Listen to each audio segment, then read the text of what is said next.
బాజాప్తా బెదిరిస్తుండు. నా జోలికి వచ్చి ఒక్క సంగతి చెప్తా, ఒక్క బాజాప్తా వార్నింగ్ ఇస్తుంది. నువ్వు వార్నింగ్ ఇచ్చేది ఈ రోజు దొంగలు మీరు, దొంగలను తప్పించేది మీరు, నేరస్తులను తప్పించేది మీరు దాచిపెట్టుకుంటారు. మీరు సిగ్గుపడాలి. మీకు పోలీసులు వార్నింగ్ ఇవ్వాలి. ఈ రోజు అది పోయి ప్రశ్నించేటోళ్ళ మీరు వార్నింగ్ ఇస్తారా? ముఖ్యమంత్రి దాచిపెట్టుకోవాల్సిన అవసరం ఏముంది ముఖ్యమంత్రి గారికి? వీళ్ళంతా ఒకటే కాదప్పా, 5 రోజులకి అరెస్ట్ చేస్తారంటే పోలీసు వాళ్ళు అంతా తెలియబడుతుండట, గల్లీ తెలియబడుతుండట. ముఖ్యమంత్రులు తప్ప అన్ని తెలియబడిండ్రు. కాబట్టి ఈ రోజు ముఖ్యమంత్రి ఆయన పెట్టుకున్నారు, ముఖ్యమంత్రి ఆయన దాచిపెట్టుకున్నాడు. కాబట్టి ఆ ఇంట్లోకి ఎవరిని పోలిస్తలేరు, ఎవరిని రాణిస్తలేరు.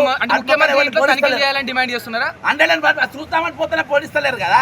ఒకప్పుడు నేను ఉత్తగానే పోయేది, జడ్సన్ రారా అని గేటు దగ్గరకు వచ్చి నన్ను లోపలికి తీసుకుపోయేది. ఎందుకంటే అప్పుడు ఏం లేదు కాబట్టి.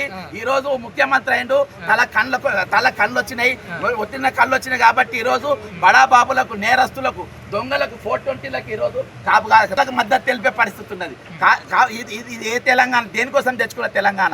ఈరోజు ఇది అప్పుల పాలైన తెలంగాణ కాదు, నేరస్తుల మయమైన తెలంగాణ. ఈరోజు నేరాలను ప్రోత్సహిస్తున్నట్టు తెలంగాణ.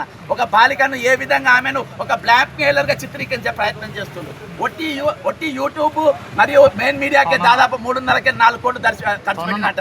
ఈమె బ్లాక్ మెయిల్ చేయడానికి ట్రై చేసింది, ఈమె బెదిరించే ప్రయత్నం చేసింది, ఈమె ఈ అమ్మాయి వాళ్ళు మమ్మల్ని ఇది చేయడానికి ట్రై చేసిండ్రు అని కొంతమంది యూట్యూబ్ రామలమ్మ లాంటి వారు, తిరుమల లాంటి వాళ్ళు, ఇంకా కొంతమంది ఏ విధంగా ఇది చేయాలో ఆంధ్ర మీడియాని అయితే అసలు దీన్ని మర్చిపోయింది. అసలు అక్కడ జరిగింది పోస్కో యాక్టే కాదు, అది కేసే కాదు, చేస్తే తప్పేముందని. పాపం చిన్నపిల్లగాడు కొన్ని కొడితే తప్పేమున్నది, చిన్నపిల్లగాడు కొన్ని రేపులు చేస్తే తప్పేమున్నది అనే టైప్లో బండి సంజయ్ మాట్లాడుతూ ఉంటారు. మా భార్య డిప్రెషన్లో పోయిందంటారు. మరి ఆ వీడియో చూస్తే డిప్రెషన్లో పోలేదా? ఈరోజు గాంజా తాగేటప్పుడు, చెరస్సులు తాగేటప్పుడు, సిగరెట్లు తాగేటప్పుడు, మంది పిల్లలను కొట్టేటప్పుడు అప్పుడు డిప్రెషన్ పోలేదా? పిల్లలను పెంచడంలో ఈరోజు మీ వైఫల్యం చెందిండు. భగవంతుడు నమ్మి మనకి పిల్లల్ని ఇస్తారు. ఆ దేవుడు మనం నమ్మి ఇచ్చిన పిల్లల్ని మనం ఏ విధంగా జాతున్నాం అనేది ఈరోజు ఆలోచించుకోవాల్సిన అవసరం ఉంది. ఈరోజు ఆ నమ్మకం లేకుండా ఈరోజు పిల్లలను పెంచినావు. ఈరోజు నీ పెంపకం వలన పిల్లలంటే తయారైపోయాడు. మొదటి తప్పు చేసినప్పుడే శిక్షిస్తే ఈరోజు ఇవాళ వరకు ఇక్కడ దాకా వచ్చేది కాదు. ఈ రోజు నీవు ఆయన దాచిపెట్టడానికి ₹1,00,00,000 ఖర్చు పెట్టాల్సి వస్తుంది. అంటే ఇప్పుడు బండి భగీరథ ఇంత చెడిపోవడానికి బండి సంజయ్ 2000% బ్రదర్. మొదటి తప్పు చేసినప్పుడే చెంప మీద 2 కొడితే రెండోసారి తప్పు చేయరు. తప్పు మీద తప్పు చేసి, నేరాల మీద నేరాలు చేసి మనం ఎంతసేపు అన్నా మాట్లాడవచ్చు. ప్రజాస్వామ్యం వాళ్ళ భాషలు కాదు, వాళ్ళు మీకు గీతాలు ఇస్తలేరు. అర్థమైందా? వాళ్ళ చేత కాదు, నేరస్తులను పట్టుకొని చేత కాదు. నా సోటి పక్క పట్టుకొని చేతగాను అని నేను తుపాకీ పట్టుకొని వచ్చిన, బాంబులు పట్టుకొచ్చినా, ఎత్తుకొచ్చి ఇక్కడ పడేయనికి నేనేం చేసినా? నేనేమైనా చేయగలుగుతానా? నాతోనేమైనా చేయగలుగుతానా? మీరు గట్టిగా 2 గుద్దులు గుర్తే చచ్చిపెట్టాను నేను. అర్థమైందా? నా మీద ఎందుకు బలప్రయోగం చేస్తారు? దొంగలను పట్టుకొని బలప్రయోగం చేయండి. దొంగలను పట్టుకొని మీకు జీతాలు ఇస్తున్నారు. దొంగలను పట్టుకొని ఈ రోజు ప్రజలు మిమ్మల్ని నమ్మిండ్రు. సిట్టేసినామని చెప్తున్నారు కదా. సిట్టు దేనికి బ్రదర్? ఏ సిట్టు పనిచేసింది? ఎన్ని సిట్లు పడ్డాయి ఇయాటి వరకు? ఈ రోజు ఒక పోస్కో యాక్ట్ పెట్టిన తర్వాత దానికో సిట్టు విచారంతో కాలయాపన చేయాలి. గుంజాలు పొద్దుగాల ఒకరిని పిలుస్తారు, సాయంత్రం ఒకరిని పిలుస్తారు, బేలు దొరికేదాకా పిలుస్తారు, బేలు వచ్చేదాకా పిలుస్తాడు, నేరస్తు తప్పించుకేదాకా పిలుస్తాడు. లాస్ట్ బేలు వస్తాయి. న్యాయం గెలిచింది అని అంటారు. మళ్ళా న్యాయం గెలిచింది. అర్థమైందా? ఈరోజు మేరా భారత్ మహానాయ్ అని చెప్పి మళ్ళీ వాళ్ళే ఇస్తారు. భారత్ మాతకి జయని వాళ్ళే ఇస్తారు. రాత్రి బాజాబ్తా మన కరీంనగర్ ఒక ర్యాలీ తీసిండ్రు. ఈరోజు ఒక దిక్కు కొడుకు నేరస్తులు అని చెప్పే ప్రయత్నం చేస్తా ఉంటే, ఇంకో దిక్కు వాళ్ళు ఈరోజు నేరస్తులు అని చెప్పే ప్రయత్నం నా కొడుకు ఎలాంటి తప్పు చేయలేదని చెప్పేసి బండి సంజయ్ రాష్ట్ర దేశ హోం సహాయ మంత్రి కొడుకును దాచిపెట్టడానికి రాష్ట్ర ముఖ్యమంత్రి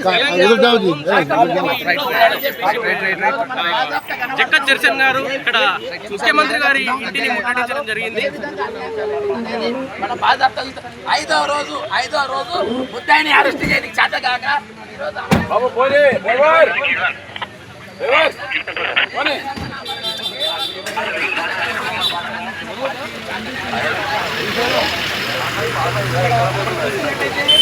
నా కొడుకు ఎలాంటి తప్పు చేయలేదు, నా కొడుకు ఎలాంటి తప్పు చేయలేదని చెప్పి ముఖ్యమంత్రి గారి ఇంట్లో ఉన్నాడు.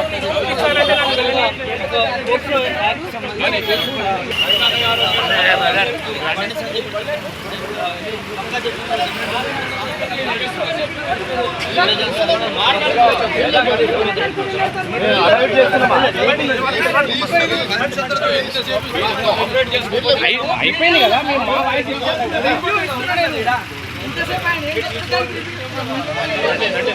తీసుకెళ్ళి ఇంకా 10 నిమిషాలు